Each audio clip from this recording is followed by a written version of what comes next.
النبي والذين آمنوا معه نورهم يسعى بين أيديهم وبأيمانهم يقولون ربنا أتمم لنا نورنا واغفر لنا إنك على كل شيء قدير يا أيها النبي جاهد الكفار والمنافقين واغلظ عليهم ومأواهم جهنم وبئس المصير ضرب الله مثلا للذين كفروا امرأة نوح وامرأة لوط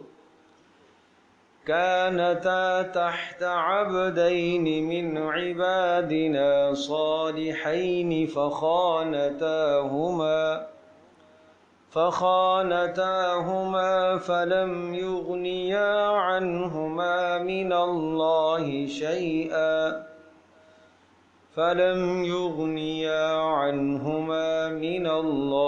شيئا وقيل ادخلا النار مع الداخلين وضرب الله مثلا للذين آمنوا امرأة فرعون إذ قالت رب ابن لي عندك بيتا في الجنة ونجني من فرعون وعمله ونجني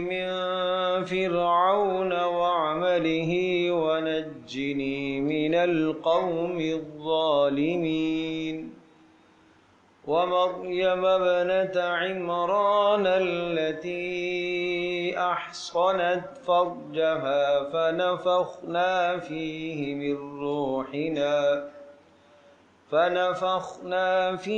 من روحنا وصدقت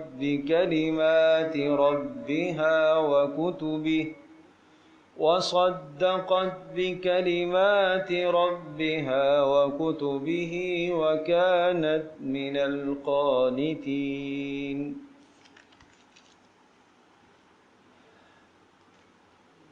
اللهم صل على سيدنا مولانا محمد وعلى آل سيدنا مولانا محمد وبارك وسلم اللهم ألهم مراشد أمورنا وأعذنا من شرور أنفسنا ومن سيئات أعمالنا سبحانك لا علم لنا إلا ما علمتنا إنك أنت العليم الحكيم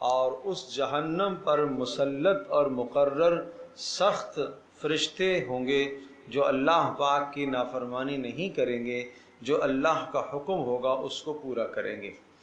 اب یہ مضمون آیا کہ اس جہنم سے اپنے آپ کو کیسے بچایا جائے، تو اس کے لیے توبہ کا راستہ سمجھایا۔ بہرحال انسان ہے، انسان سے خطا، انسان سے گناہ ہو ہی جایا کرتا ہے، اور گناہ پیارے پیغمبر صلی اللہ تعالی علیہ وسلم نے گناہ کو ایک عارضی حالت قرار دیا۔ جیسا کہ انسان کے جسم پر بیماری طاری ہوتی ہے، بخار اور سر کا درد اور پیٹ کا درد یا کوئی بھی بیماری آتی ہے، اور وہ انسان کے ساتھ ایک عارضی مرض لاحق ہوتا ہے، وہ دائمی نہیں ہوتا، اور اس عارضی بیماری کا علاج ہوا کرتا ہے۔ اگر علاج صحیح ہو جائے تو وہ بیماری چھٹ جائے گی، دور ہو جائے گی۔ بالکل اسی طرح سے گناہ انسان کے اوپر عارضی طور پر طاری ہوتا ہے۔ گناہ کی نحوست اور نجاست انسان کے ساتھ عارضی طور پر لگ جاتی ہے۔ اگر آدمی توبہ کر لے، یعنی اس گناہ کی گندگی اور نحوست کو ختم کرنے کا راستہ کیا ہے؟ توبہ ہے۔ اس کی دوا کیا ہے؟ توبہ ہے۔ توبہ کے ذریعے سے اس کو دور کر لے اور اپنے آپ کو جہنم سے بچا لے اور اپنے آپ کو جنت کا مستحق قرار دے۔ تو یہ ارشاد فرمایا، یا ایھا الذین آمنوا توبوا الی اللہ توبۃ نصوحا، ایمان والو توبوا الی اللہ۔ توبو کا معنی ہوتا ہے رجوع کرنا، توبہ کہتے ہیں رجوع کرنا، تاب یتوب توباً، واپس لوٹ کے آ جانا۔ توبوا الی اللہ، واپس آ جاؤ اللہ کی طرف، معنی یہ کہ تم اللہ سے کٹ گئے ہو، واپس آ جاؤ اللہ کی طرف۔ توبۃ نصوحا، نون صاد ہا، نصح، نصح کہتے ہیں خلوص کو، اسی سے لفظ نکلا ہے نصیحت، خیر خواہی کرنا، مخلص ہونا کسی کے ساتھ، کسی کے خیر خواہی کرنا۔ توبۃ نصوحا، خالص توبہ کرو۔ خالص توبہ کس کو کہتے ہیں؟ نمبر 1، جو گناہ ماضی میں ہو چکا اس گناہ پر آدمی کو ندامت اور شرمندگی ہو۔ نمبر 2، وہ گناہ یکسر چھوڑ دے، فوری اس گناہ سے علیحدہ ہو جائے۔ نمبر 3، عزم مصمم، پکا ارادہ کرے کہ آئندہ اس گناہ کے قریب نہیں جائے گا۔ جس کی توبہ میں یہ 3 باتیں پائی گئیں اس کی توبہ خالص کہلائے گی، توبۃ نصوح کہلائے گی۔ نمبر 1 کیا عرض کیا کہ ماضی میں جو کچھ ہو چکا اس پر نادم ہو۔ نمبر 2، فوری اس گناہ سے الگ ہو جائے۔ اور نمبر 3، عزم مصمم، پکا ارادہ کرے کہ آئندہ اس گناہ کے قریب نہیں جائے گا۔ اب پھر اگر آئندہ ہو گیا تو پھر پکی توبہ کر لے، پھر ہو گیا پھر پکی توبہ کر لے۔ مجھے یہ بتائیے، توبہ کی کیفیت اس طرح سے آپ سمجھیے گا جیسے راستے میں چلتے چلتے ایک آدمی کا پاؤں پھسل گیا، وہ گر گیا۔ اب جب گر گیا تو اس نے اپنے آپ کو سنبھالا، اٹھ گیا۔ یا چلتے چلتے جناب روڈ میں گاڑی میں کوئی حادثہ اس سے ہو گیا، اب جب حادثہ ہو گیا اللہ نے جان بچا لی اور جناب سنبھل کے پھر سے چلنے لگا۔ ہر آدمی کہے گا آئندہ بھائی تمہارا حادثہ کرنے کا ارادہ تو نہیں ہے؟ نہیں ہے بھائی، پھسل گیا اور گر گیا تھا اور غلاظت اور گندگی کے ڈھیر میں، کچرے میں اور گٹر میں پاؤں چلا گیا اور جسم لت پت ہو گیا نجاست سے، تو نکل آیا باہر، بھائی آئندہ پھر گرنے کا ارادہ ہے؟ نہیں بھائی، پھر کیوں گروں گا؟ پکا ارادہ کیا کہ نہیں گروں گا، لیکن پھر گر گیا تو کیا کرے گا؟ دوبارہ دھو لے گا اپنے جسم کو۔ اچھا پھر چلنے لگ گیا، پھر گر گیا تو پھر کیا کرے گا؟ نہیں یار بار بار گرتا ہوں، چھوڑو، دھونے کی ضرورت ہی نہیں ہے۔ تو یہ دانا آدمی ہے؟ عقل مند ہے کوئی؟ یہ تو بے وقوف ہے۔ ارے 100 بار گر جاؤ نا تب بھی کیا کرو، نجاست تو دھونی ہے نا۔ اسی طرح سے 100 بار اگر آپ کی توبہ ٹوٹ جائے، 100 بار توبہ ٹوٹ جائے تو تب بھی پھر بھی توبہ کرو۔ 1000 بار روزانہ توبہ ٹوٹ جائے پھر بھی توبہ کرو، توبہ نہیں چھوڑنی ہے۔ میں نے مثال اسی لیے عرض کیا کہ توبہ نہیں چھوڑنی ہے، اس لیے شیطان نے قسم کھا کر کہا اے اللہ تیرے بندے کو ورغلاؤں گا، گمراہ کروں گا۔ اللہ نے بھی قسم کھا کر کہا میری عزت میرے جلال کی قسم، جب تک اس کی جان میں جان ہے یہ مجھ سے معافی مانگتا رہے گا، میں اس کو معاف کرتا رہوں گا، روزانہ چاہے کتنے گناہ کر لے۔ تو اس لیے بھائی توبہ میں تاخیر نہ کیا کرو، جیسا کوئی گناہ ہو جائے میرے عزیزو فوری توبہ کر لو۔ توبوا الی اللہ توبۃ نصوحا، رجوع کر لو اللہ کی طرف، خالص رجوع کرنا۔ پھر اس کے نتیجے میں کیا ملے گا؟ عسیٰ ربکم، یقین ہے۔ عسیٰ کا لفظ جب اللہ کے لیے آتا ہے تو یقین کا معنی دیتا ہے، اور اللہ کے علاوہ کسی اور کے لیے آتا ہے تو پھر امید اور ظن کا معنی کہ شاید ایسا ہو جائے، لیکن اللہ کے لیے جب لفظ آتا ہے تو یقین ہے۔ عسیٰ ربکم، وعدہ ہے تمہارے رب کا، یقین ہے کہ تمہارا پروردگار اس توبہ کے نتیجے میں کیا کرے؟ یکفر عنکم سیئاتکم، اس توبہ کی برکت سے تمہارے گناہوں کو معاف کر دے۔ نمبر 2، وَيُدْخِلَكُمْ جَنَّاتٍ تَجْرِي مِن تَحْتِهَا الْأَنْهَارُ، اور تمہیں داخل کر دے ایسے باغات میں کہ جن کے سامنے سے نہریں بہ رہی ہوں۔ یعنی دنیا کے اندر جب تم اچھا مکان تلاش کرتے ہو اور اچھا مکان سرسبز و شاداب علاقے کے اندر کسی باغیچے کے آس پاس، اور جہاں ہر قسم کا پھل ہو اور جہاں ہر قسم کی جو ہے پانی کی فراوانی اور نہریں ہوں، وہاں تم اپنا گھر تصور کرو کتنا خوبصورت گھر ہوگا۔ تو اللہ پاک جنتوں میں تمہیں ایسا گھر عطا فرمائے گا۔ کب؟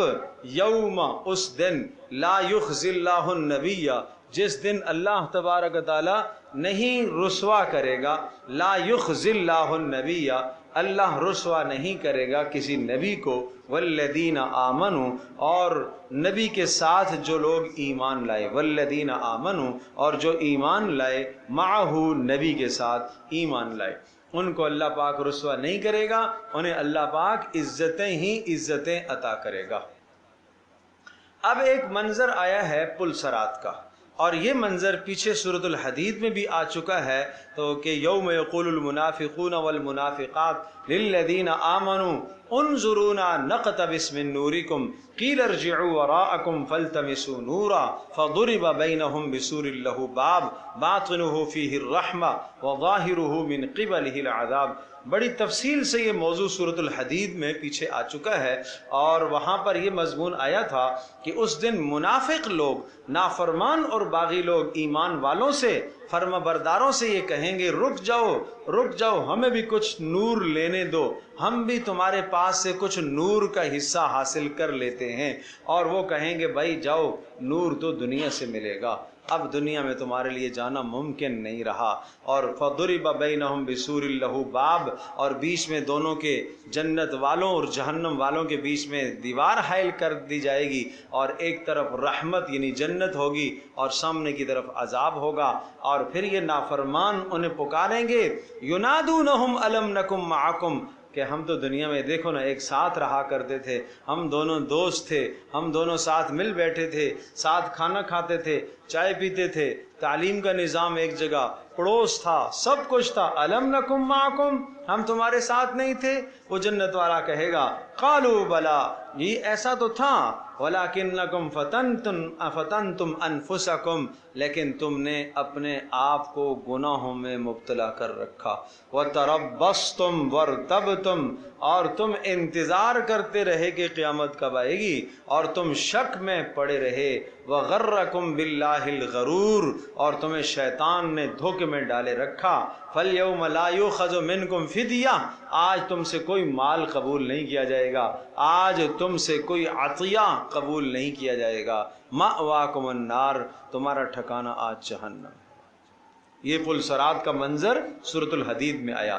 یہاں پر کیا ہے؟ اہل ایمان یہ دعا کریں گے، جب اہل ایمان دیکھیں گے پل صراط سے گزرتے ہوئے کچھ لوگ بجلی کی تیزی سے گزریں گے، اور کچھ لوگ گھوڑے کی رفتار سے، کچھ لوگ ہوا کی رفتار سے، اور کچھ لوگ لڑکھڑاتے ہوئے گزریں گے، تو ہر گزرنے والا یہ دعا مانگے گا اے اللہ کہیں میں نیچے نہ گر جاؤں، اے اللہ نیچے دہکتی ہوئی آگ ہوگی، دہکتی ہوئی آگ، اور نیچے چیخ و پکار ہوگی جہنمیوں کی، اور یہ آدمی کہے گا اے اللہ کہ میں یہاں گر نہ جاؤں۔ امام غزالی رحمۃ اللہ علیہ نے اس کی تفصیل میں لکھا ہے کہ یہ پل صراط سمجھ لو کہ 1500 سال کی مسافت ہے، 1500 سال کی مسافت ہے، اور یہ پل جو ہوگا یہ باریک ترین ہوگا اور تلوار کی دہار کی طرح تیز ہوگا، باریک بال کی طرح ہوگا۔ اس کے اوپر سے آدمی اپنی طاقت کے بل بوتے پر نہیں بلکہ ایمان کی طاقت پر گزرے گا، ایمان کی طاقت کے بل بوتے پر وہ وہاں سے گزرے گا۔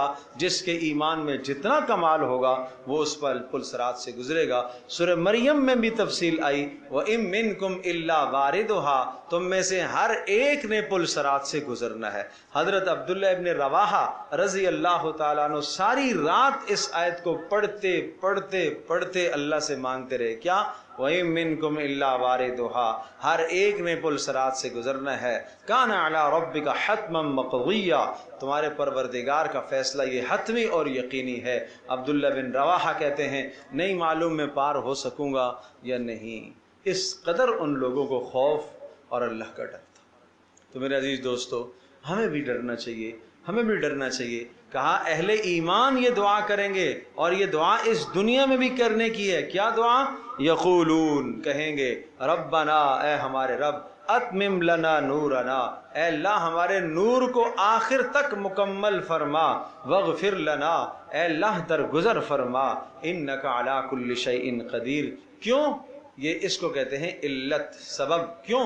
اس لیے کہ آپ نور کے مکمل کرنے پر بھی قدرت رکھتے ہیں اور آپ بخشش کرنے پر بھی قدرت رکھتے ہیں۔ جب آپ ہر شے پر قدرت رکھتے ہیں تو نور کا مکمل کرنا اور مغفرت اور بخشش کا فیصلہ فرمانا آپ کے لیے کوئی مشکل نہیں۔ یا ایھا النبی جاہد الکفار والمنافقین واغلظ علیہم، مدینہ منورہ کے اندر پیارے پیغمبر صلی اللہ تعالی علیہ وسلم کے کریمانہ اخلاق سے منافق غلط فائدہ اٹھانے لگے۔ آج بھی دنیا میں دیکھتے ہیں کہ کسی کی شرافت سے لوگ غلط فائدہ اٹھاتے ہیں، کسی کی نرمی سے لوگ غلط فائدہ اٹھاتے ہیں۔ وہ نرم مزاج، وہ با اخلاق تھے پیارے پیغمبر صلی اللہ علیہ وسلم، لیکن با اخلاق اور نرم مزاج ہونے کا یہ معنی ہرگز نہیں ہے کہ آپ علیہ الصلوۃ والسلام کو منافقوں کی بد کرداری کی خبر نہیں تھی یا ان کی خفیہ سازشوں کی اطلاع آپ کو نہیں ہوتی تھی، سب پتہ ہے۔ چشم پوشی کر لینا یہ معنی نہیں ہے کہ مجھے پتہ نہیں ہے، پتہ تو ہے لیکن چشم پوشی ہے، اعلیٰ اخلاق ہے۔ تو منافق کیا کہتے تھے؟ ہوا اذن ویقول، یہ تو نرکان ہے، جو بات کو سن لیتا ہے، اسے تو پتہ ہی نہیں چلتا کچھ بھی، نہیں سمجھے؟ آ کر منافق جو ہے نا اجازت مانگتے، ارے جی آپ کے ساتھ جانے کو قتال و جہاد میں جی تو چاہتا تھا لیکن میرے پیچھے آزار ہیں، کیا کریں، مجبوریاں ہیں، گھر کے مسائل بھی ہیں۔ آپ کہتے ٹھیک ہے۔ دوسرا آتا، جی میرا گھر جو ہے نا وہ بچے چھوٹے چھوٹے ہیں، کوئی نگہداشت والا نہیں ہے، جی ٹھیک ہے، آپ کہتے ٹھیک ہے۔ تیسرا آتا، جی میں جانے کا تو بڑا دل چاہ رہا ہے لیکن کچھ سواری ہے نہیں، آپ کے ساتھ جانے کو جی چاہ رہا ہے لیکن سواری ہے نہیں۔ اس طرح سے مختلف ہیلے بانے کر کے اپنے آپ کو پیچھے کرتے۔ جہاں خطرات ان کو نظر آتے نا کہ اس غزوے میں لگ رہا ہے کہ مسلمانوں کو نقصان ہو سکتا ہے، اس لیے کہ سامنے بڑی سپر طاقت ہے، نقصان ہونے کا اندیشہ ہے، تو وہاں یہ پیچھے ہٹتے تھے اور اس طرح سے ہیلے بانے کرتے تھے، اور پھر آپس میں تمسخر اور ٹھٹھے کرتے تھے۔ کیا کہتے تھے؟ یہ تو نرکان ہے، جو کہو سن لیتا ہے، جس کو آج کی اصطلاح میں آپ کہتے ہیں یہ تو اللہ میاں کی گائے ہے، اس کو تو پتہ ہی نہیں چلتا، اس کو تو پتہ ہی نہیں چلتا، اور ہم نے کتنی چلاکی کر کے نا، کتنی چلاکی کر کے ہم نے اس کو دھوکہ دے دیا، اس کو تو پتہ ہی نہیں چلتا۔ تو اس پر اللہ پاک نے فرمایا یہ نبی کا تمہارے لیے کان بن جانا اور تمہاری ہر بات کو درگزر کر دینا یہ تمہارے لیے بہتر ہے۔ اگر نبی تمہیں کہہ دے کہ نہیں تمہیں جانا ہی جانا ہے تو پھر تمہارے لیے جانا فرض ہو جائے، پھر گھر میں بیٹھنے کی گنجائش تمہارے لیے نہ رہے۔ یہ تو نبی کے اخلاق ہیں، کریمانہ اخلاق ہیں۔ تو اس پر تھوڑی سی ڈانٹ آئی منافقوں کے لیے اور تھوڑا سا سخت الفاظ آئے، یا ایھا النبی، اے نبی، جاہد الکفار، منافقوں کے کافروں کے ساتھ جہاد کیجئے۔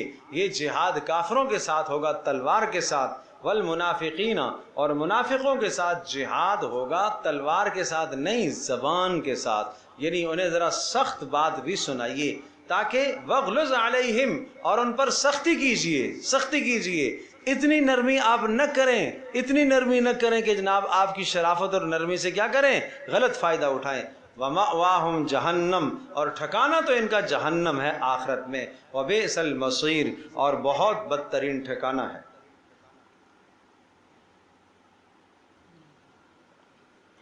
یاد ہوگا آپ کو عرض کیا تھا سورۃ التحریم عائلی قوانین کو، گھریلو زندگی کو بیان کر رہی ہے، اور آغاز میں یہ بات آئی تھی کہ ایک مرد کو، ایک شوہر کو بیوی کی اطاعت اور فرما برداری کس حد تک کرنی چاہیے، اور ایک بیوی کو شوہر کی اطاعت کس حد تک کرنی چاہیے۔ غرض یہ کہ شوہر بھی اطاعت میں اتنا آگے نہ جائے کہ اللہ کی نافرمانی ہو جائے، اور بیوی بھی اتنی اطاعت نہ کرے کہ اللہ کی نافرمانی ہو جائے۔ اللہ تبارک و تعالیٰ کا حکم سب سے مقدم ہے۔ ہمیشہ اس ازدواجی زندگی میں جب محبتیں آپس میں بہت بڑھتی ہیں تو بہت زیادہ آگے چلے جاتے ہیں، اور کبھی جب نفرتیں آپس میں بڑھتی ہیں تو بھی شریعت کی حدود کو تجاوز کر جاتے ہیں۔ تو اعتدال والی زندگی سورۃ التحریم بتا رہی ہے۔ اب آگے مثال دی ہے، 4 عورتوں کا تذکرہ یہاں پر آیا، اور یہ 4 عورتوں کا تذکرہ کر کے عورتوں کو سمجھایا جا رہا ہے، بہت اہم مضمون عورتوں کو سمجھایا جا رہا ہے کہ تمہارے پاس گو کہ تم زندگی گزارنے میں اپنے شوہروں کے تابع ہو، زندگی گزارنے میں اپنے شوہروں کے کیا ہو، تابع ہو، کمائی میں تم شوہروں کے تابع ہو، رہائش میں تم شوہر کے تابع ہو، جہاں شوہر رہے گا وہاں ہی آپ کو رہنا ہے۔ معنی یہ ہے کہ آپ کوئی سخت شرط نہیں لگا سکتے کہ ہاں ہم بیٹی کا رشتہ دیں گے، لیکن اس شرط پر دیں گے کہ یہ فلاں جگہ ہی رہائش تو نے اختیار کرنی ہوگی۔ یہ شرط لگانا درست نہیں ہے آپ کے لیے، کیونکہ بیوی کیا ہوگی، شوہر کے تابع ہوگی، تابع ہو کر زندگی گزارے گی۔ اگر گھر کے اندر تنگ دستی ہے، فقر و فاقے ہیں، تو وہ تابع ہے، فقر و فاقے برداشت کرے گی۔ اگر گھر میں وسعتیں اللہ پاک نے عطا فرمائی ہیں خوب، تو وہ وسعتوں سے مستفید ہوگی۔ کیوں جی؟ اس لیے کہ وہ کیا ہے، تابع ہے۔ یہ بات سمجھ میں آئی؟ تو ہر معاملے میں بیوی گویا کہ شوہر کے تابع ہے، لیکن سمجھایا جا رہا ہے کہ بیوی ایمان میں، اعمال میں شوہر کے تابع نہیں ہے۔ ایمان و اعمال مستقل اس کے پاس ہونا چاہیے، ایمان و اعمال اس کے پاس کیا ہونا چاہیے، مستقل ہونا چاہیے۔ شوہر نے گاڑی لی ہے تو بیوی نہیں بیٹھے گی نا بھائی، تابع ہے جو اس کے، نہیں میں اپنی گاڑی کیا ضرورت ہے بھائی، ہیں؟ اسی طرح سے گھر ہے تو گھر دونوں کا ہے، تابع ہے اس کے، لیکن ایمان و اعمال کے اندر بیوی شوہر کے تابع بولو نہیں ہے۔ بس یہ سمجھانا مقصود ہے، ایمان و اعمال میں بیوی شوہر کے تابع نہیں ہے۔ اپنے کچھ پلے ہوگا تو نجات ہو سکے گی۔ میرے میاں بڑے نیک آدمی ہیں، بڑے اللہ والے آدمی ہیں، بڑے بزرگ آدمی ہیں، تہجد گزار ہیں، بڑے علامہ ہیں، بڑے شیخ الحدیث ہیں، بڑے عالم دین ہیں، تو یہ شوہر کا عالم دین ہونا، شوہر کا علامہ ہونا، یہاں تک کہ شوہر کا نبی ہونا بھی بیوی کو جہنم سے نہیں بچا سکتا۔ اس سے بڑھ کر کیا اعزاز ہوگا نبوت کا؟ تو اس لیے مثال آئی ہے، حضرت نوح علیہ السلام اور حضرت لوط علیہ السلام دونوں پیغمبروں کی بیویوں کی مثال آئی کہ ان دونوں پیغمبروں کی بیویاں کفر پر تھیں۔ دونوں پیغمبروں کی بیویاں کیا تھیں؟ کفر پر تھیں، لیکن پیغمبروں کی پیغمبری ان کے کام نہ آ سکی، اور پیغمبروں کی پیغمبری نے ان بیویوں کو جہنم سے نہیں بچایا۔ کیوں؟ ان کے پاس اپنا ایمان نہیں تھا، ان کے پاس اپنا عمل نہیں تھا۔ سنیے گا، ضرب اللہ مثلا للذین کفروا، ایک مثال بیان کرتا ہے اللہ تبارک تعالی، عبرت ناک مثال بیان کرتا ہے ان لوگوں کی جنہوں نے کفر کیا۔ وہ مثال کیسی ہے؟ امرأۃ نوح، نوح علیہ السلام کی بیوی، وامرأۃ لوط، لوط علیہ السلام کی بیوی، دونوں کی دونوں کانتا، وہ دونوں تحت عبدینی، وہ عقد میں تھی، عبدینی، دو بندوں کے، من عبادنا، ہمارے بندوں میں سے، صالحین، ہمارے بندوں میں سے دو نیک برگزیدہ بندوں کے عقد میں تھیں، یعنی پیغمبروں کے عقد میں تھیں، لیکن انہوں نے کیا کیا؟ فخانتاہما، ان دونوں بیویوں نے اپنے شوہروں کے ساتھ خیانت کی، یعنی نوح علیہ السلام کی بیوی اور لوط علیہ السلام کی بیوی، دونوں نے اپنے شوہروں کے ساتھ کیا کیا؟ خیانت کی۔ اب یہاں خیانت سے مراد کیا ہے یہ ذرا سمجھیے گا۔ خیانت سے مراد ایک تو یہ فعل ہے کہ عورت اپنے مرد کے سوا کسی اور سے تعلق قائم رکھے، یہ خیانت ہے، اس تعلق میں خیانت کرنا ہے، یہ خیانت یہاں مراد نہیں ہے، سمجھے گا، یہ خیانت یہاں مراد نہیں ہے۔ یہاں خیانت سے مراد کفر اور شرک ہے، کیونکہ کسی بھی پیغمبر کی بیوی فاحشہ نہیں ہوئی ہے یاد رکھیے گا، کسی بھی پیغمبر اور نبی کی بیوی فاحشہ اور بدکارہ اور زانیہ نہیں ہوئی ہے، کافرہ تو ہوئی ہے لیکن فاحشہ، زانیہ، بدکارہ کسی پیغمبر کی بیوی نہیں ہوئی ہے۔ تو ان دونوں بیویوں کی خیانت کیا تھی؟ ایک تو یہ کرتی تھی کہ اپنی قوم کی حمایت کرتی تھی، اپنے شوہروں کی، نبیوں کی حمایت نہیں کرتی تھی۔ تو گھر کا آدمی اگر گھر والے کی حمایت نہ کرے اور جب کہ گھر والا ہو بھی حق پر اس کی حمایت نہ کرے تو یہ گویا کہ گھر والے کے ساتھ بددیانتی ہے اور خیانت ہے۔ نمبر دوسرا یہ کرتی تھی کہ حضرت نوح علیہ السلام اور لوط علیہ السلام ان دونوں کے رازوں پر قوم کو مطلع کرتی تھی۔ ہر شوہر چاہتا ہے کہ میرے راز پوشیدہ رہے، لیکن یہ رازدان نہیں تھی، راز فاش کر دیا کرتی تھی۔ کیا کرتی تھی؟ راز فاش کیا کرتی۔ یہ عورت کی بڑی بدترین خصلت ہے، یہ بہت بدترین عادت ہے۔ جس عورت کے اندر اپنے شوہر کے راز رکھنے کا مزاج نہ ہو، یہ شریکہ حیات کیسی شریکہ حیات ہے؟ شریکہ حیات زندگی کی شریکہ ہو کر اپنے شوہر کے رازوں کی حفاظت نہیں کرتی، پیٹ میں اس کے بات نہیں ٹھہرتی، پیٹ میں درد ہوتا ہے اور فوری وہ بات اگل دیتی ہے، اسے نہیں اگلنی چاہیے۔ گھر کی چھوٹی چھوٹی باتیں جا کے میں کہ بتانا، جس کا نتیجہ لڑائی ہے، جس کا نتیجہ فساد ہے۔ اور سورۃ النساء میں یہ مضمون بڑی تفصیل سے آ چکا ہے، فالصالحات قانتات حافظات للغیب بما حفظ اللہ، نیک عورتیں وہ ہیں جو فرما بردار بھی ہوں اور شوہروں کی رازوں کی حفاظت کرنے والیاں ہوں، اور شوہروں کی اولادوں کی حفاظت کرنے والیاں ہوں، اور اپنی عزت اور ناموس کی حفاظت کرنے والی۔ تو یہ حفاظت عورت کا خاص وصف ہے، خاص وصف ہے۔ تو اس لیے بھائی درخواست ہے کہ اس کا خیال رکھا جائے۔ ایک صاحب نے مجھ سے کہا کہ جی میں نے اپنی بیٹی کا رشتہ کیا ہے اور وہ جو ہے نہیں مان رہی۔ رشتہ کیا ہے اس کی قریب رشتہ داروں میں ہی ہوا ہے، یعنی خالہ کے گھر میں ہوا ہے، آپ اسے سمجھائیں۔ خیر میں نے بات کی، بیٹی کیا معاملہ ہے، کیوں نہیں؟ تو کہا نکاح تو ہمارا ہو گیا ہے لیکن وہ میرے رازوں کی پاسداری نہیں کرتا۔ نکاح تو ہمارا ہو گیا، ہم جب بات چیت کرتے ہیں دونوں آپس میں، جو بات چیت کرتے ہیں وہ فوری میری خالہ کو بتا دیتا ہے، تو میں کیسے کہوں کہ کل وہ رازوں کی حفاظت کرے گا؟ تو اس لیے بھائی درخواست ہے عورتوں کو اپنے شوہروں کے رازوں کی حفاظت کرنی چاہیے، ہے ٹھیک ہے۔ عورت کو اس کا بھائی عزیز ہے، عورت کو اس کا باپ عزیز ہے، عورت کو اس کی ماں عزیز ہے، لیکن اس وقت اس کے لیے سب سے عزیز تر اس کا شوہر ہے۔ اس کے لیے سب سے عزیز تر کون ہے؟ شوہر ہے۔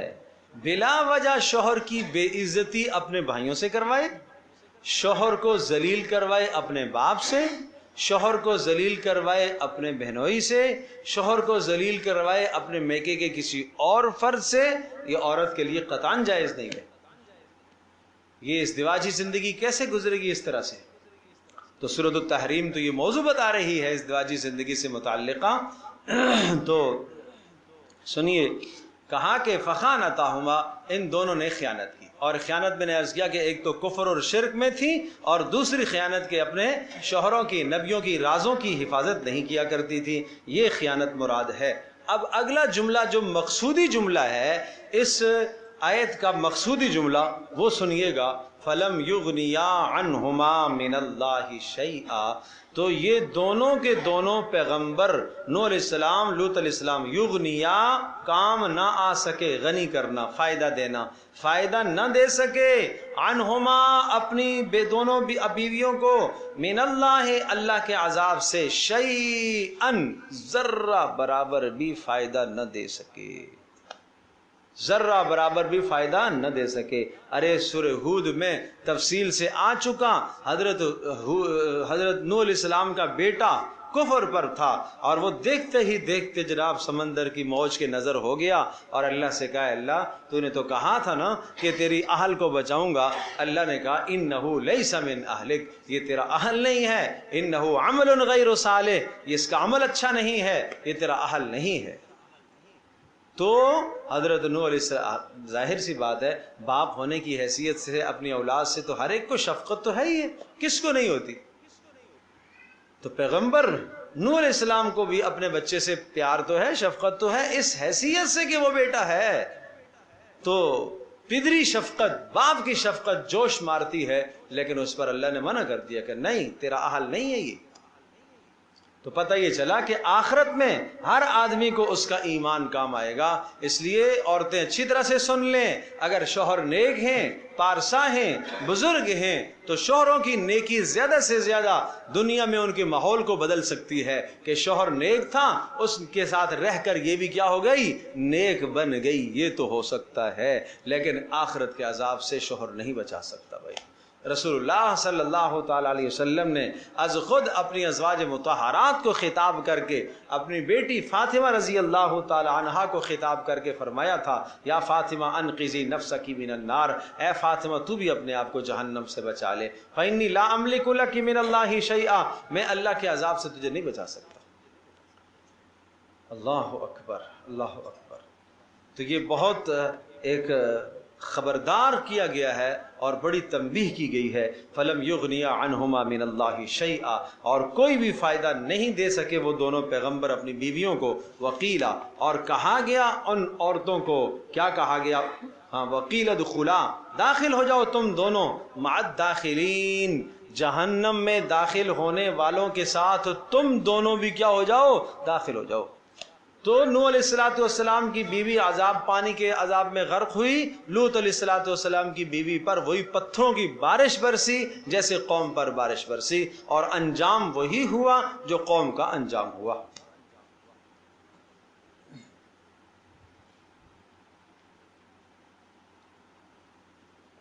تو ایک مثال آ گئی آپ کے سامنے کہ شوہر نیک ہو اور بیوی کیا ہو، بد ہو، تو اس بد بیوی کو شوہر کی نیکی نہیں بچا سکے گی۔ اب دوسری مثال اس کا عکس ہے، بالکل اس کا الٹ ہے، اس کا الٹ ہے، شوہر بد ہو اور بیوی نیک ہو، تو اس شوہر کی برائی، شوہر کا کفر، ٹھیک ہے نا، شوہر کا شرک، شوہر کا تکبر اس عورت کو جنت سے نہیں روک سکتا۔ کیوں؟ اس کے پاس اپنا عمل، بیوی کے پاس اپنا عمل کیا ہے، موجود ہے، اپنا عمل موجود ہے۔ اس کے لیے مثال دی ہے فرعون کی بیوی آسیہ بنت مزاحم علیہ الرضوان، آسیہ بنت مزاحم، میم زا الف ہا میم، مزاحم، آسیہ بنت مزاحم،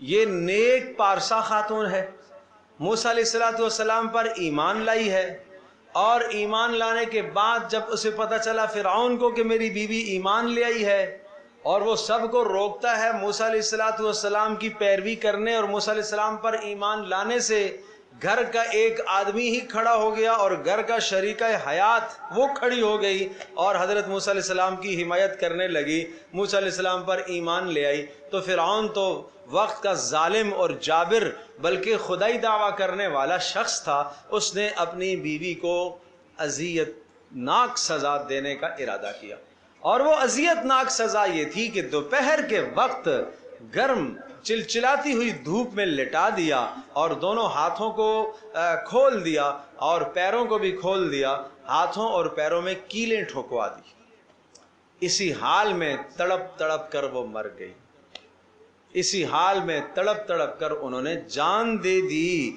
اور اللہ تبارک تعالیٰ نے انہیں جنت میں اپنا محل دکھا دیا، اپنا محل دکھا دیا موت سے پہلے پہلے۔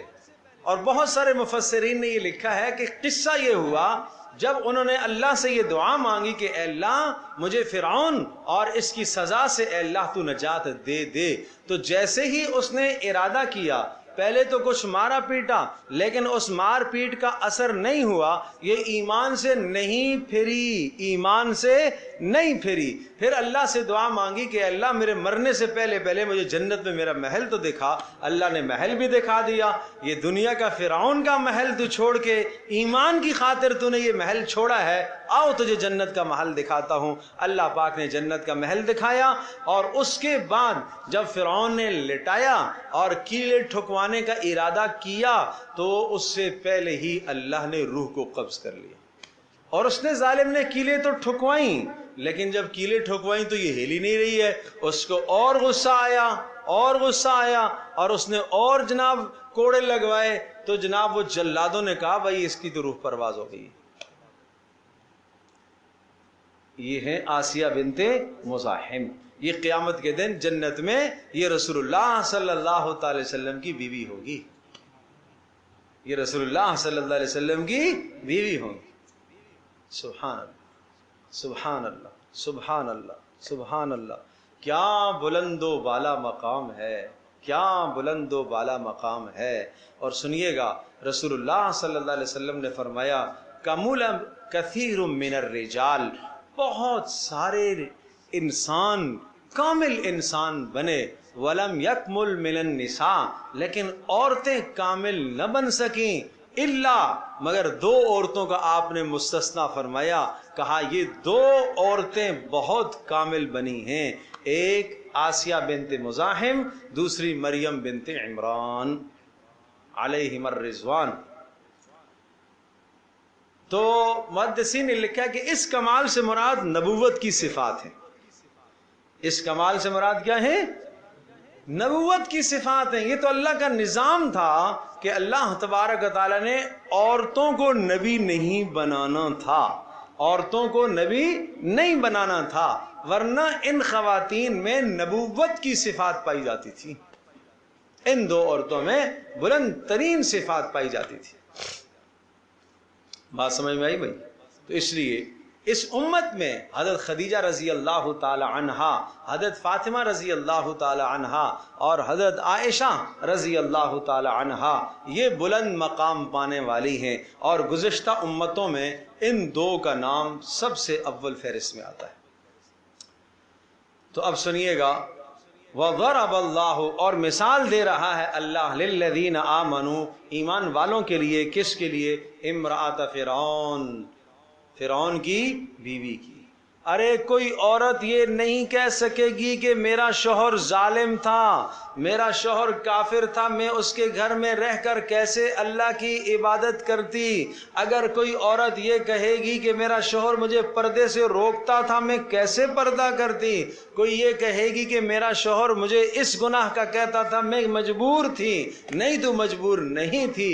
تیرے سامنے آسیہ بنت مزاحم کی مثال لائی جائے گی، اس لیے مثال بیان کی ہے۔ کہاں جائے گا قیامت کے دن؟ بتانا تو زیادہ مجبور تھی، تیرا شوہر زیادہ سخت تھا، یا آسیہ بنت مزاحم کا شوہر زیادہ سخت تھا جو فرعون تھا؟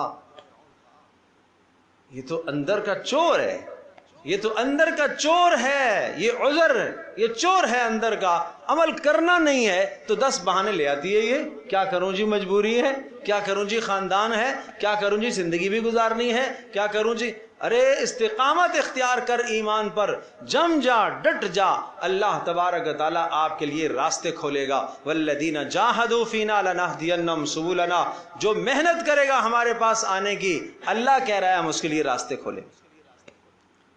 جوہد تو کرنا، اپنے گھر میں اپنے آپ کو اللہ کی بندگی میں تھکا تو صحیح، اپنے گھر کا ماحول بدلنے کے لیے اپنے آپ کو تھکا تو صحیح، اپنے بچے کی زندگی کو بدلنے کے لیے ایک خاتون اپنے آپ کو تھکائے تو صحیح، اپنے شوہر کی زندگی کو بدلنے کے لیے اپنے آپ کو تھکائے تو صحیح۔ جب تھکائے گی تو اللہ پاک راستے کھولے گا۔ سورہ فرقان کی آخری آیات میں آتا ہے والذین یقولون ربنا هب لنا من ازواجنا وذریاتنا قرۃ اعین وجعلنا للمتقین اماما۔ عباد الرحمن، اللہ کے برگزیدہ بندے وہ ہیں جو یہ دعا کرتے ہیں، اے اللہ ہمارے گھر والوں کو اور ہماری اولادوں کو ہماری آنکھوں کی ٹھنڈک بنا۔ علامہ قرطبی رحمۃ اللہ علیہ نے اس آیت کے ذیل میں لکھا ہے، اس آیت سے پتہ چلتا ہے کہ جو شخص تڑپ کر اپنی بیوی کی ہدایت کی دعا کرے گا، جو بیوی تڑپ کر اپنے شوہر کی ہدایت کی دعا کرے گی، اللہ ضرور ہدایت دے گا اسے۔ وجعلنا للمتقین اماما، اللہ ان کو متقیوں کا رہبر اور رہنما بنائے گا۔ لیکن ہم چاہتے بھی نہیں ہیں نا کہ ہمارے بچے متقیوں کا رہبر اور رہنما بنے، ہم یہ ذرا چاہتے نہیں۔ ہم بچوں کو اتنا دیندار دیکھنا چاہتے ہیں کہ وہ ہمارے فرما بردار رہیں، بس بیٹے نے ماں کی نافرمانی نہیں کرنی، باپ کی نافرمانی نہیں کرنی، باقی بیٹا دین، ارے دین تو بس ٹھیک ہے چلیں گے، لیکن کے بعد شیطان سارے کے سارے عذر لے آتا ہے، لیکن کے بعد شیطان سارے راستے ہموار کرتا ہے۔ لیکن ہم نے خاندان میں بھی رہنا ہے، لیکن جناب ہم نے معاشرے میں بھی رہنا ہے، لیکن ہم نے معاشرے سے کٹنا بھی نہیں ہے، لہٰذا جو شادی ہوگی، جہاں مکس گیدرنگ ہوگی ہم وہاں پر بھی جائیں گے، جہاں مکس تعلیم ہوگی ہم وہاں پر بھی جائیں گے، کیونکہ ہم نے معاشرے سے کٹنا نہیں۔ اور میرے پیارو، یہ سب شیطانی سوالات ہیں۔ آپ سوچو تو صحیح، 600 سال سے زمین کے اندر رہنے والے انسانوں کا آسمان سے رابطہ کٹا ہوا، اس ماحول میں محمد رسول اللہ صلی اللہ علیہ وسلم آئے، آپ مبعوث ہوئے، وہی سے رابطہ کٹا ہوا ہے انسانوں کا۔ عیسیٰ علیہ السلام کو گزرے ہوئے 600 سال ہونے کو ہے، اس کے بعد محمد رسول اللہ صلی اللہ علیہ وسلم آئے۔ جو ایمان لاتا گیا محمد رسول اللہ کے ساتھ جڑتا گیا، اس نے ماحول کو نہیں دیکھا کہ ماحول سازگار نہیں، ماحول سازگار نہیں۔ اسے پتہ تھا کہ ایمان لانے کا مطلب اپنے آپ کو موت کے سامنے پیش کرنا ہے، لیکن وہ اس پر تیار رہا، خوشی سے قبول کرتا گیا، خوشی سے قبول کرتا گیا۔ ماریں بھی کھائی ہیں، ماریں بھی کھائی ہیں، اتنا مارا گیا، زنیرہ رضی اللہ تعالی عنہا آنکھیں بھی چلی گئی، بینائی ختم ہو گئی،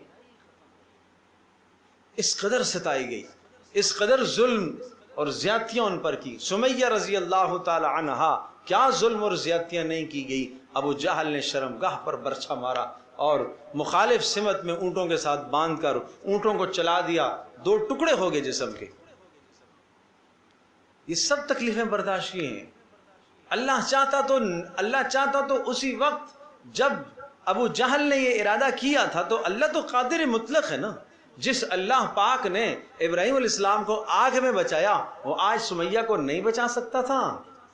لیکن قیامت تک عورتوں کے لیے ایک نمونہ تو بنانا تھا نا، کہ ایمان وہ چیز ہے کہ ایمان کے لیے جان بھی قربان کرنی پڑی تو جان قربان کر دیجیے گا، ایمان پر آنچ نہیں آنی چاہیے، ایمان میں خرابی نہیں آنی چاہیے۔ آج تم ذرا سی بات پر، بیٹی کی خواہش پر ایمان چھوڑ دیتی ہو، اور شوہر کی خواہش پر، بھائی کی چاہت پر، فلاں کی چاہت پر، خاندان کی چاہت پر یہ اپنے ایمان کو قربان کر بیٹھتی ہیں، اپنے عمل کو چھوڑ دیتی ہیں، اپنی نماز کو چھوڑ دیتی ہیں۔ نماز کی مہمان آگے نماز رہ گئی، یہ کیا ظلم ہے بھائی؟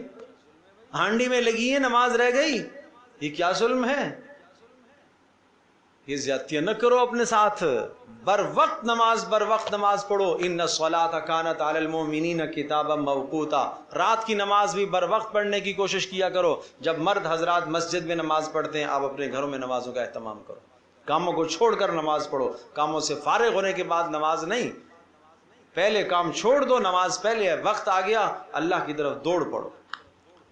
تو یہ مثال ہے۔ اب سنیے گا، اذ قالت رب ابن لی، جب کہا، اذ قالت اس نے کہا، کس نے کہا؟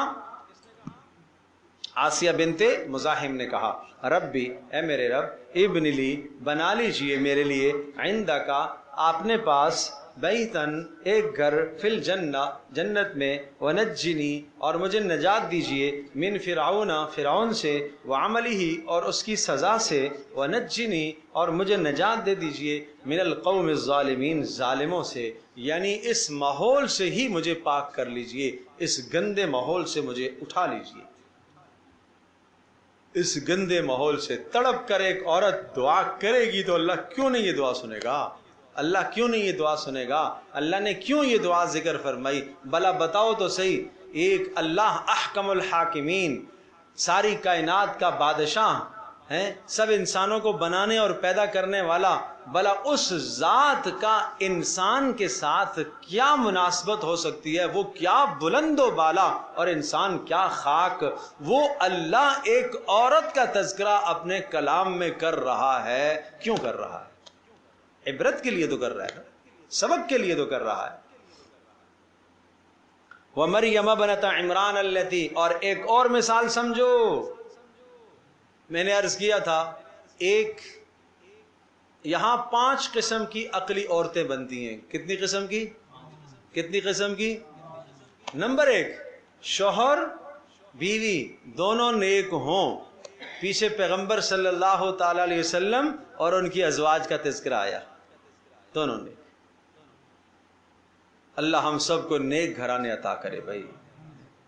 تو یہ ایک مثال ہے، ٹھیک ہے، کہ رسول اللہ صلی اللہ تعالی وسلم اور ان کی ازواج مطہرات، یہاں سورہ تحریم میں بھی تذکرہ آیا اور اسی طرح سے سورۃ الاحزاب کے اندر بھی تذکرہ آیا، رسول اللہ صلی اللہ علیہ وسلم کا بھی اور پیارے پیغمبر صلی اللہ علیہ وسلم کی ازواج مطہرات کا بھی۔ وہاں سورہ احزاب میں جو تذکرہ نا، بڑا پیارا تذکرہ ہے، وہ ذرا سنیے گا۔ لَقَدْ كَانَ لَكُمْ فِي رَسُولِ اللَّهِ أُسْوَةٌ حَسَنَةٌ، اے ایمان والو تمہارے لیے نبی کی زندگی بہترین نمونہ ہے۔ یہ کہنے کے بعد پھر آگے ازواج مطہرات کی زندگی ذکر فرمائی کہ کوئی عورت یہ نہ کہے کہ بھائی نبی کی زندگی میں نمونہ ہے، نبی تو مرد تھے، بہت سارے میرے احکام نبی کی زندگی سے کیا ہیں؟ الگ ہے نا، جدا ہیں، مختلف ہیں، میں ایک عورت ہوں۔ تو آگے ازواج مطہرات کی زندگی اللہ نے ذکر فرمائی کہ تمہارے لیے نبی کی بیویاں نمونہ ہیں۔ تو شوہر بھی نیک اور نبی بھی اور بیوی بھی نیک، رسول اللہ صلی اللہ علیہ وسلم اور ان کی ازواج، دونوں بد ہوں، دونوں برے ہوں اور بدترین ہوں، جیسے کہ ابو لہب اور اس کی بیوی ام جمیل، تبت یدا ابی لہب وتب، تباہ ہو گیا ابو لہب، تباہ ہو گیا، برباد ہو گیا، دونوں ہاتھ اس کے ٹوٹ گئے، ما اغنی عنہ مالہ وما کسب، اس کو اس کے مال نے اور جو کچھ اس نے کمایا اس نے فائدہ نہیں دیا۔ سیصلی نارا ذات لہب، دہتی ہوئی آگ میں ان قریب جائے گا۔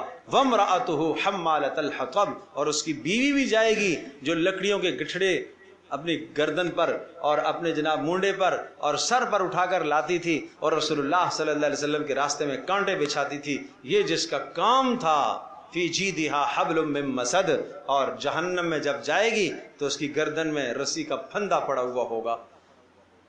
یہ ام جمیل ہے۔ یہ کیا ہے؟ ام جمیل، ابو لہب کی بیوی۔ اور پتہ کون ہے؟ حضرت امیر معاویہ رضی اللہ تعالی عنہ کی پھوپھی ہے، ابو سفیان کی سگی بہن ہے۔ رشتہ داریاں کام نہیں آتی، ایمان ہے۔ جس کے پاس ایمان ہے، ابو سفیان ایمان لے آئے، بچ گئے اللہ کے عذاب سے۔ امیر معاویہ بھتیجا ہے، ایمان لے آئے، بچ گئے۔ یہ ام جمیل نہیں لائی،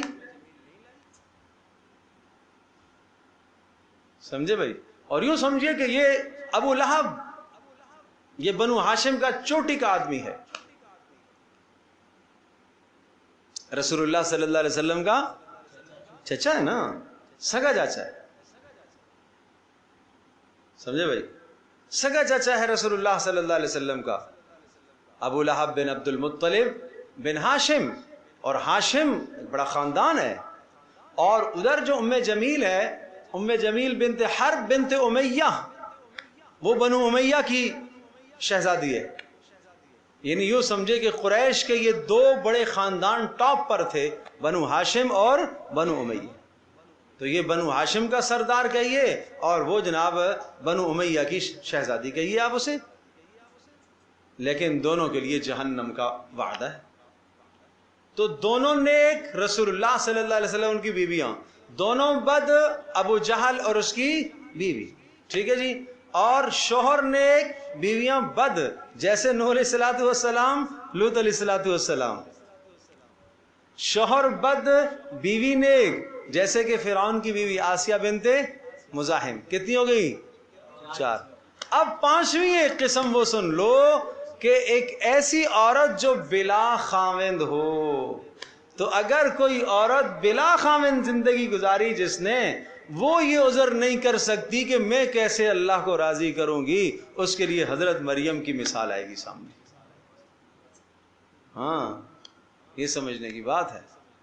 اب سنو، وَمَرْيَمَ ابْنَتَ عِمْرَانَ الَّتِي أَحْسَنَتْ. دیکھو نا بلا شوہر کے کس طرح سے اپنی عفت اور پاک دامنی کا خیال رکھا انہوں نے، کس طرح سے اپنے آپ کو محفوظ رکھا. کیا یہ بات تو طے شدہ ہے کہ مریم تھی تو عورت، جو ایک عام عورت کو خواہشات ہیں وہ مریم کو بھی خواہشات تھی نا. کوئی فرشتہ تو نہیں تھی تو انسان تھی، تو ایک عورت. جو ایک عورت کو مرد کی طرف کشش اور حاجت اور ضرورت ہے، وہ حاجت اور ضرورت وہ حضرت مریم کو بھی تھی نا، لیکن اپنے آپ کو محفوظ رکھا. اللہ پاک نے اولاد عیسیٰ علیہ السلام کو ان کے بطن سے پیدا فرمایا، وَجَعَلْنَاهَا وَابْنَهَا آیَةً لِلْعَالَمِينَ، کہ مریم کو اور مریم کے بیٹے عیسیٰ کو ہم نے جہان والوں کے لیے نشانی بنایا ہے. یہ بلند قرب اللہ پاک نے عطا فرمایا ہے، سمجھے بھائی. لیکن اس کے باوجود بھی اپنی عفت اور اپنی پاک دامنی کا کتنا خیال رکھا. قرآن جہاں حضرت مریم کا تذکرہ کرتا ہے تو حضرت مریم کی پاک دامنی کی حفاظت، عفت کی حفاظت، شرمگاہ کی حفاظت، یہ جو لفظ ہے اس کو قرآن ہائی لائٹ کرتا ہے ہر جگہ پر، ہر جگہ پر. اور اگر آپ سورہ انبیاء کو دیکھیں گے 17ویں پارے میں سورۃ الانبیاء کا، وہاں پر 17 نبیوں کی جماعت اور ان کے بلند اخلاق اور کردار کا ذکر کرنے کے بعد پھر کہا واللتی احسنت فرجہا فنفخنا فیہا من روحنا وجعلناها وابنہا آیۃ للعالمین. 17 مردوں کا تذکرہ سن لو. کوئی عورت یہ نہ کہے کہ یہ تو مرد تھے، انبیاء تھے، برگزیدہ تھے، اس لیے نیک بن گئے. آگے اللہ نے پھر حضرت مریم کا تذکرہ کر کے پھر کہا ان ھذہ امتکم امۃ واحدہ. یہ سب اللہ کے فرما بردار تھے، یہ سب اللہ کے فرما بردار تھے، یہ سب اللہ کے فرما بردار تھے. تو کوئی عذر کسی عورت کے لیے نہیں چھوڑا. عقلی اعتبار سے عورت کی ازدواجی زندگی کی جتنی قسمیں بن سکتی تھی، پانچوں کی 5 اللہ نے قرآن میں ذکر فرمائی کہ کوئی عورت قیامت میں یہ عذر نہیں کر سکتی کہ جناب میرے لیے ازدواجی رشتہ منسلک نہیں ہوا تھا اور میرا کوئی جوڑ نہیں ملا تھا، اس لیے میں کسی گناہ میں مبتلا ہو گئی، اس لیے میں کسی بے حیائی کی طرف چلی گئی، اس لیے جناب میں دین پر نہ چل سکی. یہ عذر نہیں ہے، یہ عذر نہیں. اس معاملے میں بات یہ بھی سمجھنی چاہیے، قرآن کہتا ہے وَجَعَلْنَاكُمْ أَزْوَاجًا، ہم نے تو تمہیں جوڑا جوڑا بنایا ہے. اللہ نے تو جوڑا جوڑا بنایا، اللہ نے جوڑے پیدا کیے ہیں، اللہ نے مرد کو جوڑا جوڑا بنایا ہے، اللہ نے مرد کا جوڑا عورت کے ساتھ، عورت کا جوڑا مرد کے ساتھ رکھا ہے. اللہ کہتا ہے نا کہ وَمَا مِن دَابَّةٍ فِي الْأَرْضِ إِلَّا عَلَى اللَّهِ رِزْقُهَا. رزق کس کے ذمہ ہے؟ اللہ کے ذمہ. موت کا مالک کون؟ اللہ. بتاؤ موت اللہ کے سوا کوئی اور لا سکتا ہے؟ سبب یہ بن گیا زہر کھا لی، یا سبب یہ بن گیا کہ چھلانگ لگا لی، یا سبب یہ بن گیا کہ ایکسیڈنٹ ہو گیا. آپ نے دیکھا نہیں ایکسیڈنٹ میں چور چور ہو گیا، لیکن پھر بھی اللہ نے زندگی دے دی، ایسا نہیں ہوتا. اور آپ نے نہیں دیکھا کہ ذرا سی چوٹ آئی مر گیا. پتہ یہ چلا کہ موت و حیات کا مالک تو اللہ ہے. جب موت و حیات کا مالک اللہ ہے تو رزق کا مالک بھی کیا ہے؟ اللہ ہے. ٹھیک ہے. جب رزق کا مالک اللہ ہے تو جوڑے بنانے والا بھی اللہ ہے. لیکن جیسے رزق کو اس نے اسباب کے ساتھ چھوڑا، جیسے اس نے جناب موت کو اسباب کے ساتھ جوڑا، جوڑے کو بھی اللہ پاک نے اسباب کے ساتھ جوڑا نا. جوڑے بننے کو بھی اسباب کے ساتھ جوڑا. شریعت نے طریقہ بتلایا کہ بھائی آپ نسبتیں طے کرو، آپ رشتے طے کرو، آپ رشتہ دیکھو. لڑکی بالغ ہو گئی ہے، اس کے لیے رشتے کا انتظام کرو. ماں باپ کو حکم ہے تمہیں انتظام کرو. تو بھائی آدمی فکر ہی نہ کرے اس بات کی، سبب ہی نہ استعمال کرے تو پھر. اب ایک آدمی بیٹھا ہوا ہے اپنے گھر میں، بیٹھا ہوا ہے کمرے میں بند ہو گیا، جی روزی کا مالک اللہ ہے. بھائی اللہ تو ضرور ہے، اس میں کوئی شک نہیں. اللہ نے تمہیں سبب کا مکلف بنایا ہے کہ آپ سبب اختیار کرو. میرے عزیزو اسی طرح سے یہاں پر سبب اختیار کرو. لڑکی بالغ ہو گئی ہے، اس کے رشتے کا انتظام کرو، سبب اختیار کرو. ماں باپ کو حکم ہے اچھا رشتہ تلاش کرو.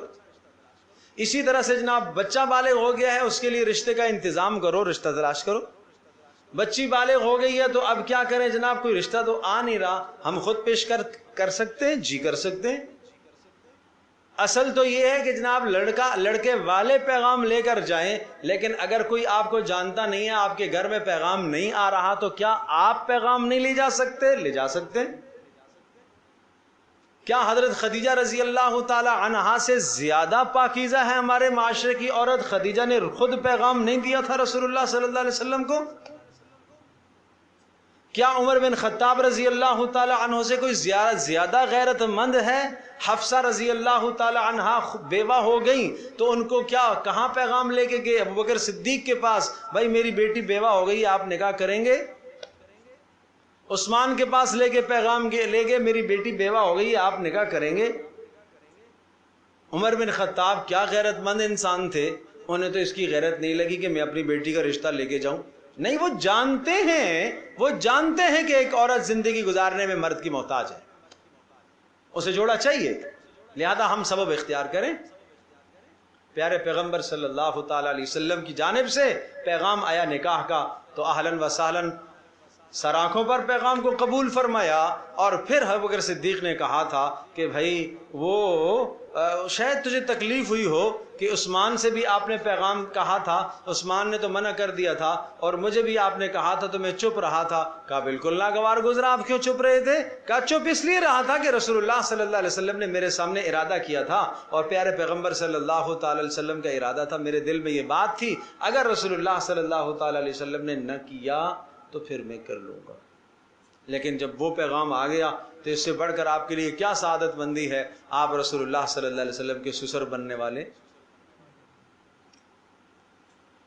اس لیے بھائی درخواست ہے میں بیٹیوں سے، میں جوان بچیوں سے درخواست کرتا ہوں، اس معاملے میں سستی نہ کرو، اس معاملے کو مؤخر نہ کرو، اس معاملے میں سستی نہ کرو. 18 سال کی فاطمہ رضی اللہ تعالی عنہا تھی، آپ علیہ السلام نے رخصت کروا دی، پتہ چلا 18 سال میں لڑکی کو رخصت ہو جانا چاہیے. پیارے پیغمبر صلی اللہ تعالی وسلم کی عمر مبارک 25 سال کی تھی، آپ نے نکاح پہلا فرمایا. پتہ چلا آخری عمر بس یہ ہے، اس 25 سال میں مرد کو نکاح کر لینا چاہیے. بات سمجھے بھائی؟ تو معیار اتنے اونچے کر دیے گئے، پاؤں پر کھڑا ہوتے ہوتے بیچارے کے بال سفید ہو جاتے ہیں. اور ادھر سے جناب مطالبہ، گاڑی ایسی ہونی چاہیے، نوکری ایسی ہونی چاہیے، شکل ایسی ہونی چاہیے، یہ ویسا ہونا چاہیے، یہ ویسا ہونا. اللہ کی بندیوں کیوں ظلم کرتی ہو اپنے ساتھ؟ کیوں زیادتیاں کرتی ہو؟ یہ ظلم اور زیادتیاں نہ کرو اپنے ساتھ. جو اللہ کے نبی کی بات کیوں نہیں سنتی ہو جب انہوں نے کہا کہ جس کے اخلاق سے اور دین سے آپ کو اطمینان ہو جائے تو بھائی رشتہ دے دو. بھائی بیٹی کو چاہیے کہ وہ رشتہ قبول کر لے. مال عارضی ہے بھائی، حسن عارضی ہے بھائی، یہ عارضی چیزیں ہیں، یہ معیار نہیں ہیں، دین معیار ہے. تو اب سنیے گا، وَمَرْيَمَ ابْنَتَ عِمْرَانَ الَّتِي أَحْسَنَتْ فَرْجَهَا، اور مریم بنت عمران التي احسنت فرجها، کہ جس نے حفاظت کی اپنی شرمگاہ کی، فَنَفَخْنَا فِيهِ مِن رُوحِنَا، فَنَفَخْنَا، اور ہم نے پھونکا، فِيهِ ان کے گریبان میں، مِن رُوحِنَا اپنی جانب سے روح کو پھونکا۔ اور یہ وہی ہے کہ حضرت جبریل علیہ السلام آئے اور فَتَمَثَّلَ لَهَا بَشَرًا سَوِيًّا، ایک کامل آدمی کی شکل میں سامنے آئے۔ کیا کہوں آپ کو، کیا سمجھاؤں، یہ سورہ مریم میں بڑی تفصیل سے یہ مضمون آیا ہے۔ حضرت مریم گئی غسل کرنے کے لیے، فَاتَّخَذَتْ مِن دُونِهَا حِجَابًا فَأَرْسَلَتْ إِلَيْهَا رُوحَنَا فَتَمَثَّلَ لَهَا بَشَرًا سَوِيًّا۔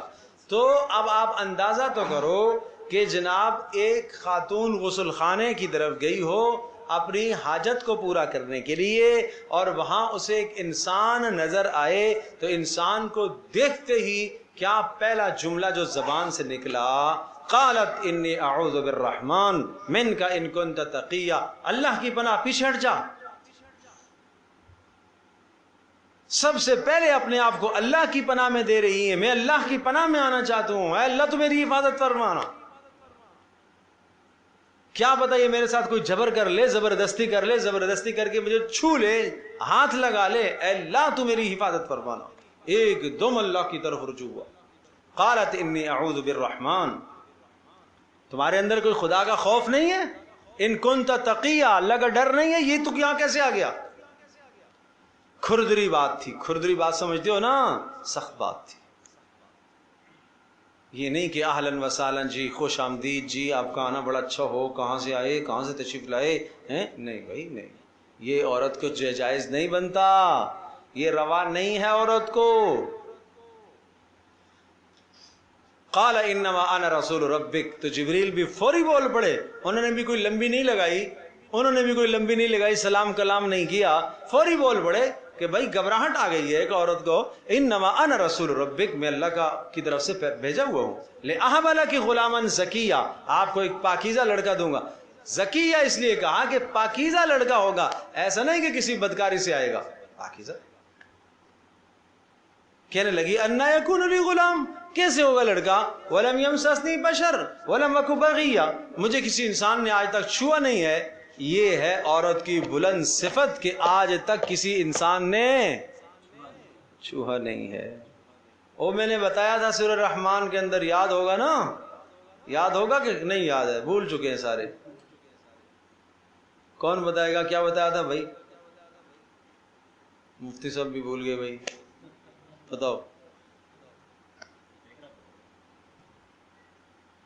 بتاؤ بھائی۔ جنت کی حوروں کی خاص صفت ہے لم یطمثہن انس قبلہم ولا جان، وہ جنت کی عورت ایسی حور ہے کہ جس کو نہ کسی جن نے چھوا نہ کسی انسان نے چھوا۔ عورت کی بلند ترین صفت یہ ہے اس کے اوپر کسی غیر محرم کا ہاتھ نہ لگا ہو۔ اللہ اکبر، توبہ کرو، آج توبہ کرو، چلو آج کے بعد سے زندگی گزارو، آج طے کرو کہ غیر محرم کا ہاتھ نہیں لگے گا انشاءاللہ، اور نہ ہم کسی غیر محرم عورت کے ساتھ ہاتھ لگائیں گے۔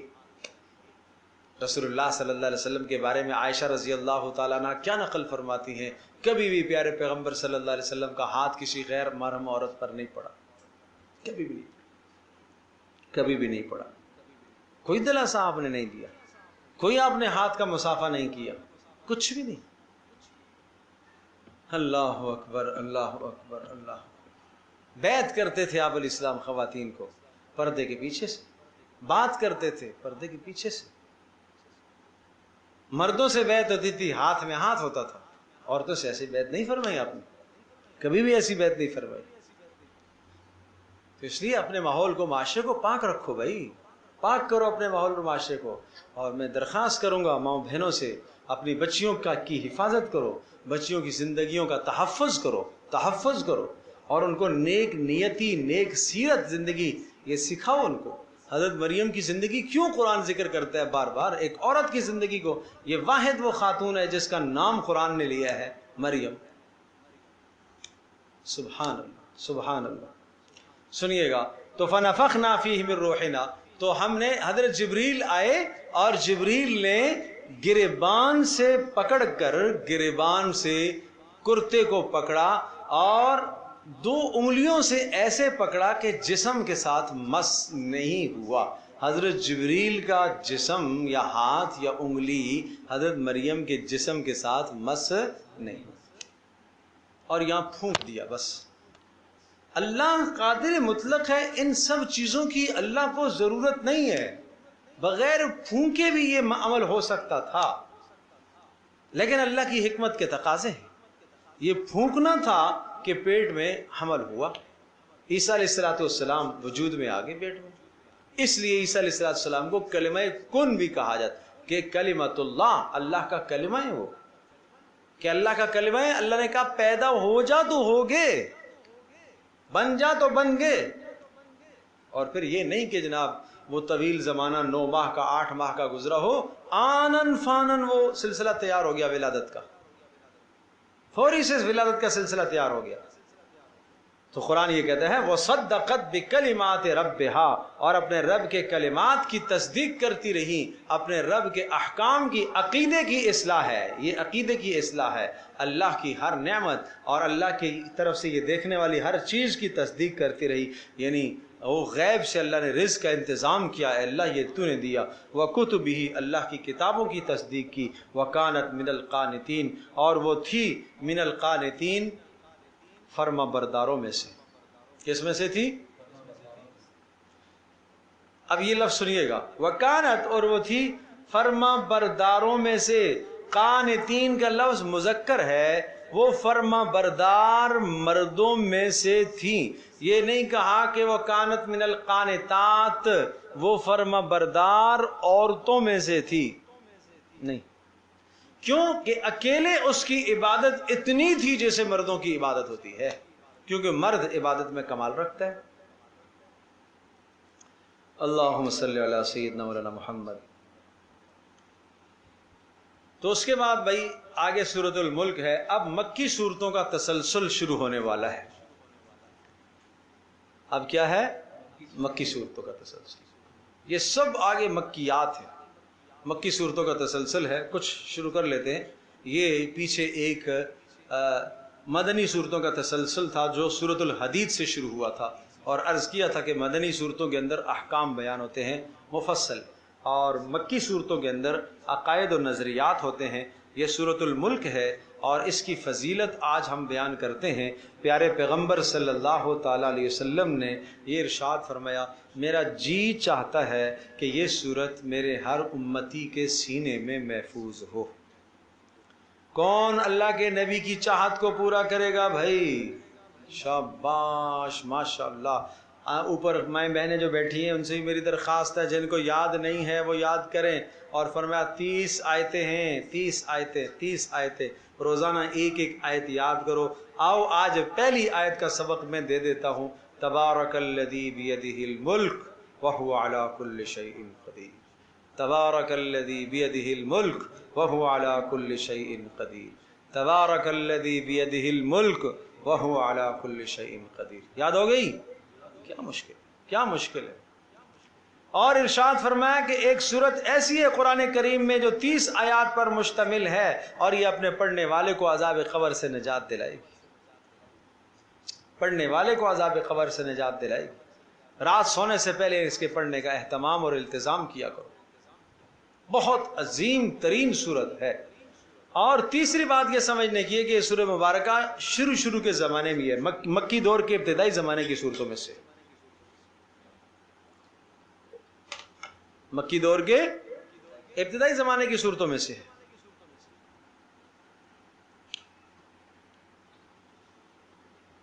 چوتھی بات اس کے متعلق ذہن نشین فرمائیے، اگر یہ چوتھی بات آپ کے ذہن میں آ گئی تو سورۃ الملک کا سارا مفہوم سمجھ میں آ جائے گا۔ چوتھی بات کہ مضمون کیا ہے اس سورت کا، موضوع کیا ہے۔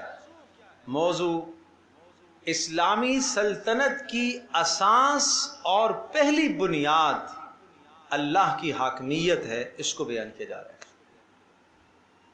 کیا کہا میں نے؟ اسلامی سلطنت کہیے، اسلامی ریاست کہیے، اسلامی سیاست کہیے، اسلامی ریاست و سیاست اور سلطنت کی پہلی بنیاد وہ کیا ہے؟ اس کائنات میں حاکمیت کس کی ہے؟ اللہ کی، بس۔ لہذا بادشاہ آ جائے، صدر آ جائے، وزیر اعظم آ جائے، امیر المومنین آ جائے، اور کوئی قبیلے کا آ جائے، کسی قوم کا بادشاہ آ جائے، کہیں کا بھی لیڈر آ جائے، وہ لیڈر اس ملک میں قانون کا جب نفاذ کرے گا تو سب سے پہلے اللہ کے حکم کو بالا تر رکھے گا۔ حاکمیت اللہ کی، حاکمیت اللہ کی۔ لہٰذا وہ کسی ایسی بات کا حکم نہیں دے سکتا جو اللہ کے حکم کی خلاف ورزی ہو اس میں، اس لیے کہ حاکمیت کس کی ہے کائنات میں؟ اللہ کی۔ ہم سب کے سب کس کے بندے؟ اللہ کے۔ کائنات بنائی کس نے؟ اللہ نے۔ سب اسی میں یہ بھی کہ آسمان و زمین کس کا ہے؟ اللہ کا ہے۔ زمین اللہ کی پیدا کردہ ہے، اس زمین سے چیزیں جو نکلنے والی ہیں وہ اللہ نے بنائی ہیں، وہ تمہارے استفادے کے لیے ہیں، فائدہ تم حاصل کرتے ہو، اور ان تمام چیزوں کے استعمال میں تم اختیار کلی نہیں رکھتے کہ زمین سے نکلنے والی ہر شے کو تم کھانے لگ جاؤ، پیدا ہونے والے ہر جانور کا گوشت تم کھانے لگ جاؤ، نہیں۔ اس لیے کہ حاکمیت اللہ کی ہے، جس چیز کے کھانے کا اس نے کہا تم کھاؤ، اور جس چیز کے کھانے سے اس نے روکا اس سے تم رک جاؤ، اور تم بھی سارے کے سارے غلام اللہ ہی کے ہو، بندے اللہ ہی کے ہو، حاکمیت اس اللہ ہی کی ہے، اور تم بھی ایک دوسرے سے جب تعلق قائم کرو گے تو بیچ میں اس کے حکم کو لے کر آؤ گے، ایسے نہیں کہ جس مرد نے چاہا جس عورت سے جیسے چاہا تعلق قائم کر دیا، جس عورت نے جس مرد سے جیسے چاہا تعلق قائم کر دیا، حیوانوں اور جانوروں کی طرح نہیں، بھائی ایسا نہیں ہوگا، کیونکہ حاکمیت کس کی ہے؟ اللہ کی۔ تو یہ اس صورت کا عنوان ہے کہ حاکمیت، اقتدار، سلطنت، قانون کس کا ہے؟ اللہ کا ہے۔ اب اس لفظ کو سنیے گا، اب اس جو میں نے ایک بات کہی ہے کہ حاکمیت اللہ کی ہے، اب اس پر زور دیکھیے، سورت کے ابتدا میں زور دیکھیے، شدت دیکھیے۔ تبارک الذی بیدہ الملک، بابرکت ہے وہ ذات، ہر شے میں برکت ڈالنے والی وہی ذات ہے، اس کا نام بھی بابرکت ہے۔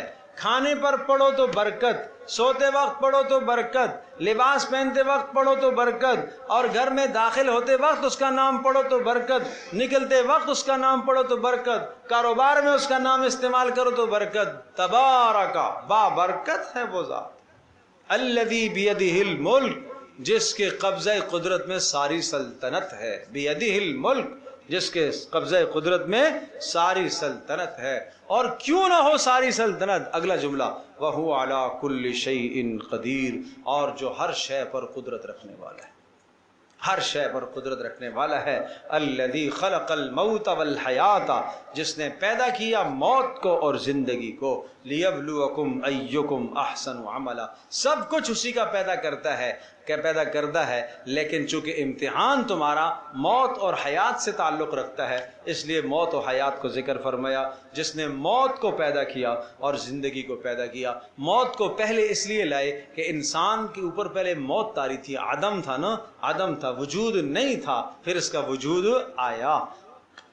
لیبلوکم، کیوں اس نے پیدا کیا؟ کیا حکمت ہے؟ لیبلوکم، تاکہ وہ امتحان کرے، تاکہ آزمائش کرے، آزمائے تم کو، ایکم احسن عملا، تم میں سے کون اچھا عمل کر کے لاتا ہے۔ کون کیا کر کے لاتا ہے؟ اچھا عمل کر کے لاتا ہے۔ تو اکثر نہیں کہا، اچھا عمل کہا، پتہ یہ چلا کہ اچھا عمل جو ہے وہ قابل قبول ہے، کثرت مطلوب نہیں ہے، حسن عمل مطلوب ہے۔ کیا مطلوب ہے؟ حسن عمل۔ الذی خلق وہو العزیز الغفور، اور اللہ وہ ذات ہے جو غلبے والا ہے، نہ ماننے والوں کو سخت سزا دینے والا ہے، الغفور معاف کرنے والا بھی ہے۔ الذی خلق سبع سماوات طباقا، وہ ذات ہے جس نے پیدا کیا 7 آسمانوں کو، طباقا، تہ بتہ، تہ بتہ اس نے 7 آسمانوں کو پیدا کیا۔ ما تری فی خلق الرحمن، چیلنج آیا ہے، چیلنج، ما تری فی خلق الرحمن، تو نہیں دیکھتا اللہ کی مخلوق میں من تفاوت، کسی طرح کا عدم تناسب نہ ہو، نہیں بھائی، سورج نکلا اسی کے ساتھ ساتھ چاند بھی نکل آیا، دونوں ٹکر گئے آپس میں، نہیں سمجھے؟ دن تھا 12 گھنٹوں کا، اور آج جلدی رات چھا گئی ہے جناب، 9 گھنٹوں میں سورج صاحب نے چھٹی کر لی، سمجھے بھائی؟ رات تھی 12 گھنٹے کی اور جناب جلدی آج سورج جلدی نکل آیا، مجھے آج جلدی جانا ہے، نہیں بھائی، کوئی تفاوت تمہیں نظر نہیں آئے گا، کوئی ٹکراؤ نظر نہیں آئے گا۔ کیا اس کی صنعت ہے، کیا اس کی شان ہے، کائنات میں کروڑوں خربوں کہکشائیں اور سیارے اور ستارے اور چاند اور سورج، ہر ایک اپنے اپنے مدار میں گردش کر رہا ہے، کسی کا کسی سے کوئی ٹکراؤ اور تصادم نہیں، یہ ہے تفاوت، کسی قسم کا کوئی فرق نہیں ہے۔ فرجع البصر، اٹھا نظر اپنی، دیکھ آسمان کی طرف، حل تری من فطور، بتا کوئی شگاف دکھتا ہے تجھے؟ حل تری من فطور، کوئی شگاف؟ یہ تنا ہوا آسمان ہے، بیچ میں سے خیمے کی ایک چوک ڈھیلی ہو جاتی ہے تو جناب اس میں کیا ہے، سروٹیں پڑ جاتی ہیں نا، کہیں سروٹ پڑی نظر آ رہی ہے؟ حل تری من فطور۔ اور یوم نطوی السماء کطی السجل للکتب، جس دن قیامت قائم ہوگی تو پھر ہم اس کو لپیٹیں گے، اس میں سروٹیں تمہیں نظر آئیں گی، پھر کدہان سروٹیں ہو جائیں گی اس میں، پھر اللہ اکبر۔ فَإِذَا انشَقَّتِ السَّمَاءُ، آسمان پھٹے گا اور پھر اس میں یہ سروٹیں دیکھیں گی تمہیں۔ آج کچھ بھی نہیں ہے، اللہ کا نظام ہے۔ اور پھر فرمایا حل تری من فطور، بتاؤ تو صحیح کوئی اس میں شگاف دیکھتا ہے؟ ثم ارجع البصر، پھر دیکھو، نظر کو اٹھا، کرتین کا معنی بار بار دیکھ، ینقلب الیک البصر، واپس آئے گی تیرے طرف تیری نگاہ، خاسئن، عاجز ہو کر، وہو حسیر، تھک کر واپس آ جائے گی، لیکن کوئی فطور آسمان میں نظر نہیں آئے گی، کوئی پھٹن آسمان میں نظر نہیں آئے گی۔ چاند پر جانے والوں دیکھو جا کے، کہیں کسی جگہ پر کوئی کونے میں شاید پھٹا ہوا ہو آسمان، کہیں جناب پرانا ہو گیا ہو، کہیں پیوند لگانے کی ضرورت پڑ جائے، جاؤ دیکھو۔ ہاں سمجھے بھائی؟ بہت سارے فلاسفہ کا یہ کہنا ہے کہ آسمان جو ہے، آسمان یہ تو جو کچھ ہمیں فضا نیلی نظر آ رہی ہے، اس کے اوپر آسمان ہے، یہ بعد کی وجہ سے، دوری کی وجہ سے نیلی فضا نظر آتی ہے۔ جی ایسا ہے، لیکن اصل میں قرآن کریم ایسی پیچیدگیوں میں بات نہیں کرتا، قرآن اس میں بات کرتا ہے ہر آدمی کو جو بات سمجھ میں آ رہی ہے۔ ہمیں یہ دکھ رہا ہے اور ایک چھت نظر آ رہی ہے، نیلگوں رنگ کی ایک چھت ہمیں نظر آ رہی ہے، اور اس کے ساتھ جناب ان گنت جو ہے ستارے اور سیارے اور ان کا جال بچھا ہوا ہمیں نظر آ رہا ہے، اور رات کو چمکتے دمکتے ہمیں نظر آ رہے ہیں۔ جو ہمیں نظر آ رہا ہے نا، قرآن اس سے بات کرے گا، موشگافیاں نہیں ذکر کرتا، فلسفیانہ باتیں قرآن نہیں کرتا، چونکہ قرآن ہدایت نامہ ہے۔ الحمدللہ رب العالمین والصلاة والسلام علی سید الانبیاء والمرسلین وعلی آلہ وصحبہ امتی اجمعین۔ اللہم انا نسألک الہدی والتقی والعفاف والغنی، اللہم استر عوراتنا وآمن روعاتنا، اللہم انا نعوذ بک من الفتن ما ظہر منها وما بطن، اللہم ارحمنا بالقرآن العظیم واجعلہ لنا اماما ونورا وہدی ورحمہ، اللہم ذکرنا مما نسینا وعلمنا مما جہلنا وارزقنا تلاوته آناء الليل واطراف النهار واجعله لنا حجة يا رب العالمين، وصلى الله تعالى على خير خلقه محمد وعلى آله وصحبه أجمعين برحمتك يا رب۔